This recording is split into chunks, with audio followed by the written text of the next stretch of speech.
உன் சமையலறையில் நான் உப்பா சர்க்கரையா?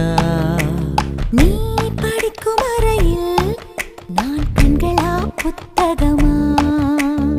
உன் சமையலறையில் நான் உப்பா சர்க்கரையா? நீ படிக்கும் அறையில் நான் கண்களா புத்தகமா? நீ விரல்கள் என்றால் நான் நகமா மோதிரமா? நீ இதழ்கள் என்றால் நான் முத்தமா புன்னகையா? நீ அழகு என்றால் நான் கவியா ஓவியனா?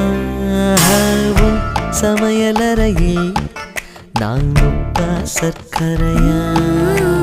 நீ படிக்கும் அறையில் நான் கண்களா